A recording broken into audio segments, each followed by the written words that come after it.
Sinubukan nga pala ni Papa Tampi gawin yung trending. Dahil nga pala yung bulaklak ay nagiging scooter. Sinubukan nga pala ni Papa Tampi magpalabas ng huge. Dito nga pala magbubukas si Papa Tampi ng egg. Dito nga pala inalis niya na yung mga pet na hindi gagamitin. Dito nga pala inilapag niya na yung ostrich. Dito nga pala apat lang sila. Dito nga pala inilabas na yung Brontosaurus.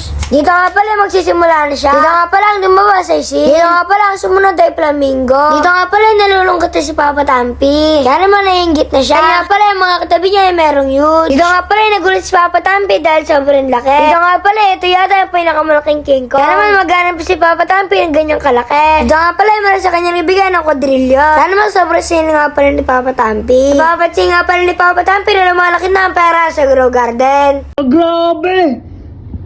Grabe! Grabe! Taong pera! Grabe! Nagari yun?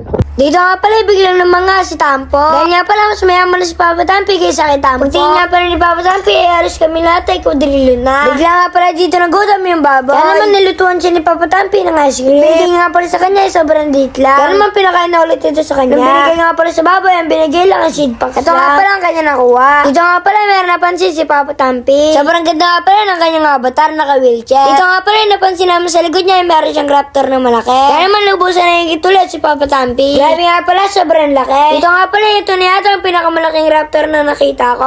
Alam mo, yung fruit niya maganda yan. Ito? Oo. Artichoke? Oo. Bakit? Papadami mo yung mutation nan. Pag madami na, tsaka may kukolekt. Tignan Oo. mo magiging scooter yan. Weh! May Scooter eh! Promise. Tunay? Oo. Scooter guys, ito. Tapos magiging scooter? Totoo ba yun guys? Pag dumami yung mutation nan.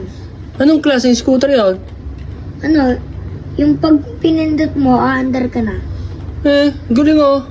Kaya naman gusto subukan ni Papa Tampi. Ang pagkaalala nga pala ay meron siya na. Ang tawag nga pala dito ay artichoke. Kaya naman agad dito tinanim ni Papa Tampi. Buti nga pala nandito pa yung Master Sprinkler. Kasi nga pala kakatanim lang ni Papa Tampi kanina. Dito nga pala ay pinikap niya na. Ang napansin nga pala ni Papa Tampi wala naman scooter dito. Ito nga pala ay para simpleng bulaklak lang. Kaya naman pinakita to sa kanyang mga followers. Ito nga pala sabi ng mga followers ay kailangan daw madami ang mutation para daw ito ay gumana. Kaya naman sablay nga pala dito si Papa Tampi. Napatalan na lang siya sa sobrang kaya. So ay mga katampi, pagpasok ko nga pala, ang laki ng prutas guys.